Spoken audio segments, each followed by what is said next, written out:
This is going to be an international topic and national సంబంధం గురించి మాట్లాడుకోబోతున్నాం. Russia Bharat బంధం ఇప్పుడు మరింత బలపడబోతోంది అనేది మనకి క్లియర్ గా అర్థమవుతోంది. చాలా రోజుల తర్వాత రష్యా అధ్యక్షుడు పుతిన్ ఇండియాకు రాబోతున్నారు. 2 రోజులు భారత్లోనే ఉండబోతున్నారు పుతిన్. ఇరు దేశాలు కూడా వ్యూహాత్మక సంబంధాలపై చర్చించుకోబోతున్నట్టుగా అర్థమవుతోంది. ఈ క్రమంలో అమెరికా తీవ్రంగా వ్యతిరేకిస్తూ చమురు కొనుగోళ్లపై భారత్ అసలు ఏ నిర్ణయం తీసుకుంటోంది? ట్రంప్ సూచనను పాటిస్తూ చమురు కొనుగోళ్లను ఆపేస్తుందా భారత్? లేక అగ్రరాజ్యాన్ని లెక్క చేయకుండా ఫ్రెండ్షిప్పే కావాలి అంటూ చమురు కొనుగోళ్లను మరింత పెంచబోతుందా? ఈ ద్వైపాక్షిక మీటింగ్లో అసలు ఎలాంటి రక్షణ ఒప్పందాలు జరగబోతున్నాయి? మరిన్ని S-400 రక్షణ వ్యవస్థలను సైతం ఇటు భారత్కు వచ్చే అవకాశం కనిపిస్తోంది. అది నిజమేనా?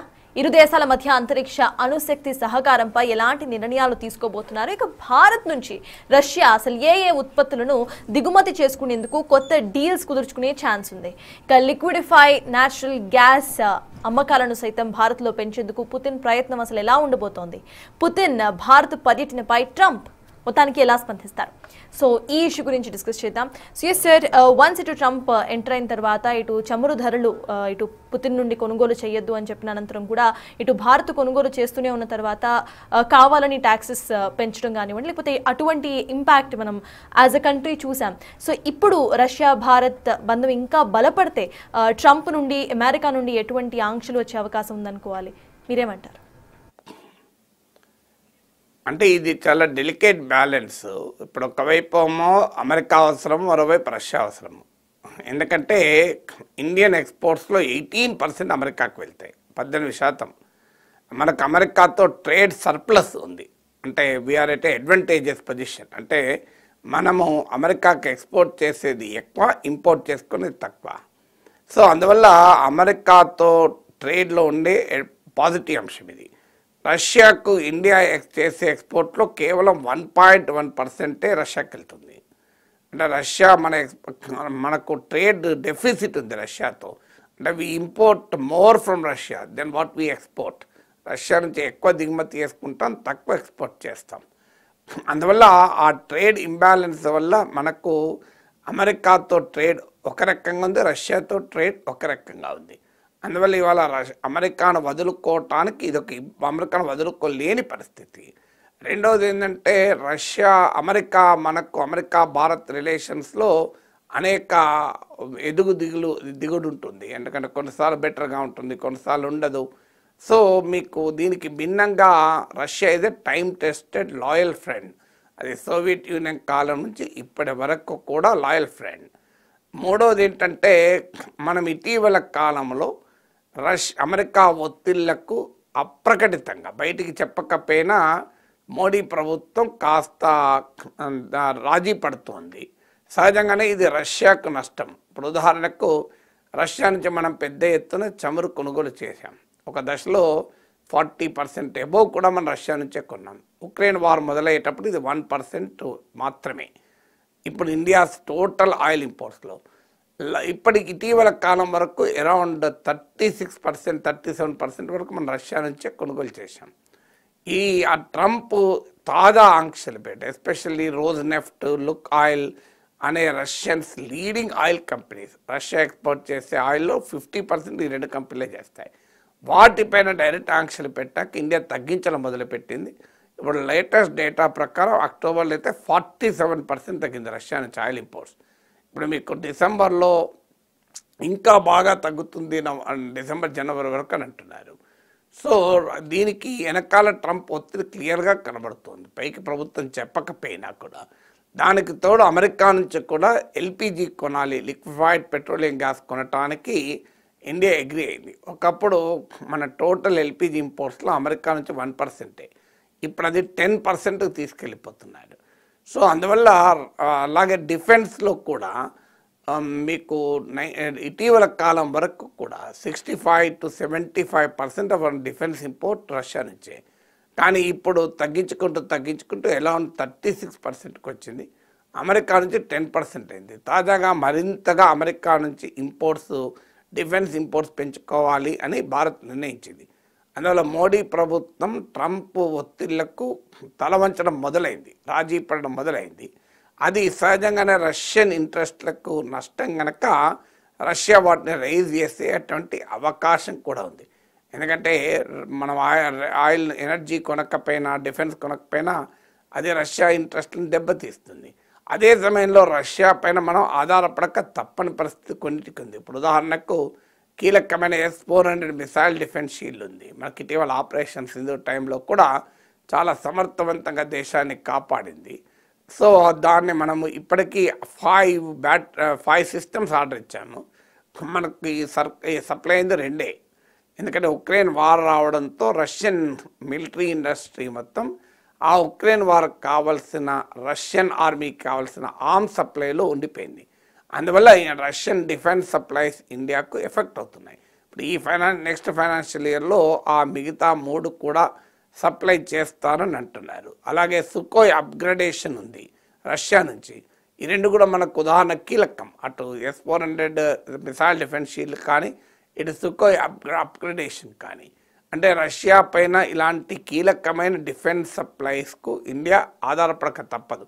ఎందుకంటే దశాబ్దాలుగా మనం రష్యా పైన ఆధారపడి ఉన్నాం కనుక మెయింటెనెన్స్, ఆపరేషను, స్పేర్ పార్ట్స్ ఇలా అనేక వాటికి రష్యా పైన మనం ఆధారపడక తప్పదు. రష్యాతో డిఫెన్స్ కోఆపరేషన్లో ఉండేది ఏంటంటే టెక్నాలజీ ట్రాన్స్ఫర్ ఉంటుంది, జాయింట్ ప్రొడక్షన్ ఉంటుంది. ఇప్పుడు ఉదాహరణకు సుకోయ్ మన రష్యా నుంచి కొన్నాక మనమే ఇప్పుడు తయారు చేసుకోగలుగుతున్నాం. అలాగే మీకు రష్యా, ఇండియా కలిపి బ్రహ్మోస్ మిసైల్స్ను జాయింట్గా ప్రొడ్యూస్ చేయడమే కాకుండా మనం ఎక్స్పోర్ట్ కూడా చేస్తున్నాం. ఇప్పుడు ఫిలిప్పీన్స్కి ఆల్రెడీ ఎక్స్పోర్ట్ చేస్తున్నాం, తాజాగా ఇండోనేషియాకి కూడా ఎక్స్పోర్ట్ చేస్తున్నాం. ఈ ఎక్స్పోర్ట్ రిక్వైర్మెంట్ మీట్ చేయడానికి లక్నోలో కొత్త ఫ్యాక్టరీ కూడా మనం పెట్టాం బ్రహ్మోస్. సో అందువల్ల ఇటీవల ఆపరేషన్ సింధూర్లో బ్రహ్మోస్ విజయం తర్వాత బ్రహ్మోస్కు గ్లోబల్గా డిమాండ్ కూడా పెరిగింది. సో ఆ అడ్వాంటేజ్ని ఇండియా కెనాట్ ఫోర్గో. కానీ ట్రంప్ నుంచి ఒత్తిడి ఉంది, అమెరికా నుంచి ఆయుధాలు కొనడం పెరిగింది. సో అందువల్ల ఈ రెండింటి మధ్య మనం బ్యాలెన్స్ చేయాలి. అటు అమెరికన్తో సంబంధాలు, ఇటు రష్యాతో సంబంధాల మధ్య ఒక వెరీ డెలికేట్ బ్యాలెన్స్ చేయడం అనేది ఒక పెద్ద ఛాలెంజింగ్ టాస్క్ డిప్లొమసీకి. అందువల్ల పుటిన్ ప్రెసిడెంట్గా రష్యాలో పర్యటించడం ద్వారా సహజంగానే మీరు అన్న ట్రంప్ కాస్త కంటగింపుగానే ఉంటుంది. ఎందుకంటే మీకు షాంఘై కోఆపరేషన్ ఆర్గనైజేషన్లో మోడీ, జిన్పింగ్, పుటిన్ల జాయింట్ ఫోటో చూస్తే ట్రంప్కు గుండె డమాలైంది, గుండె జారి గల్లంతైంది. అయిపోయి మీరు ఇండియా రష్యా కలిపి దూకండి, చావండి, డెడ్ ఎకానమీస్ అంటూ పిచ్చి పిచ్చిగా మాట్లాడాడు, బీపీ బాగా పెరిగి. సో ఆ రకంగా మళ్ళీ ఇప్పుడు కూడా బీపీ పెరిగే అవకాశం ఉంటుంది. ఎందుకంటే ఆ రకమైన ప్రమాదం ఎప్పుడు ఉంటుంది.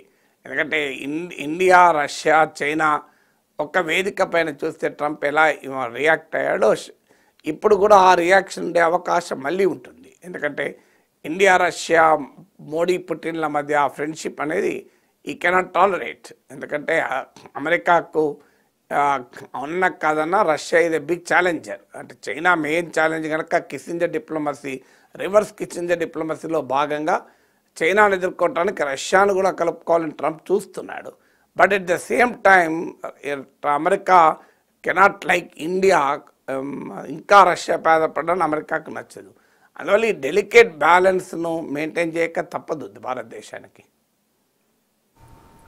Sir, at the same time ఇటు అణుశక్తి, దీనికి సంబంధించి ఇప్పుడు ప్రతి ఒక్క నేషన్ కూడా తమ అణు ఆయుధాలను పెంచుకోవడానికి ట్రై చేస్తున్నాయి. సో ఈ టైంలో ఇటు రష్యా అధినేత పుతిన్ రావటం అండ్ ప్రజెంట్ ఈ అణుశక్తికి సంబంధించి డీల్స్ కూడా ఏమైనా అయ్యే అవకాశం ఉందా? If in that process Trump దానికి సంబంధించి ఎలా రియాక్ట్ అయ్యే అవకాశం ఉందనుకోవాలి? ఎందుకంటే దీనికి సంబంధించి కూడా ట్రంప్ అప్పట్లో రియాక్ట్ అయ్యారు, ఆయన దగ్గర ఇంకా ఎక్కువ న్యూక్లియర్ బాంబ్స్ ఉన్నాయి మా దగ్గర అంటూ కూడా. అంటే అణ్వాయుధాలు వేరు, అణుశక్తి వేరు. మీకు రెండింటి మీద కన్ఫ్యూజ్ కావద్దు. అణ్వాయుధాలు వేరు, అణుశక్తి అంటే న్యూక్లియర్ పవర్ అవుతుంది, న్యూక్లియర్ ఎనర్జీ. సో అణు పరిజ్ఞానం, న్యూక్లియర్ సైన్స్ 2 పర్పసెస్ వాడతారు. ఒకటి వెపన్స్కు, 2 పీస్కు. India Russia cooperation only peace కొరకే. ఇప్పటి వరకు న్యూక్లియర్ ఎరీనాలో మనకు ఇండియాకు రష్యా కోఆపరేషన్ అన్నమాట నిజం. కూడంకలంలో light water reactors Russian supply నాకు గుర్తున్నంత వరకు. మొదట్లో మనం 1969లో తారాపూర్లో పెట్టినప్పుడు అమెరికా సహకారంతో పెట్టాము. కానీ ఆ తర్వాత అమెరికా వెనక్కు తగ్గింది. సెకండ్ న్యూక్లియర్ రియాక్టర్ రావత్ భట్టాలో కెనడా సహకారంతో పెట్టాము. కానీ 1970లో మన న్యూక్లియర్ నాన్ ప్రొలిఫరేషన్ ట్రీటీ, అణ్వస్త్ర నిరోధక ఒప్పందం సంతకం చేయనందుకు ఆ దేశాలు వెనక్కిపోయాయి. అందువల్ల మనకు న్యూక్లియర్ ఎనర్జీ రంగంలో ఇండియా రష్యా కోఆపరేషన్ ఉంది, కానీ న్యూక్లియర్ వెపన్స్ రంగంలో మనకేం కోఆపరేషన్ లేదు. న్యూక్లియర్ వెపన్స్ విషయంలో మనం ఇది ఇండిజినస్ దేశీయంగా అభివృద్ధి చేసిన పరిజ్ఞానమే తప్ప మనం పాకిస్తాన్ లాగా ఇతర దేశాల సహకారంతో డెవలప్ చేసింది కాదు. అందువల్ల అక్కడ న్యూక్లియర్ వెపన్స్లో కొత్తగా పుటిన్ రావడం వల్ల జరిగేది ఏమీ ఉండదు. పుటిన్ రష్యా న్యూక్లియర్ వెపన్ టెక్నాలజీలో నాన్ ప్రొలిఫరేషన్ కూడా ఉంటుంది. అంటే అణు పరిజ్ఞానాన్ని విస్తరించడం పైన చాలా ఆంక్షలు ఉంటాయి.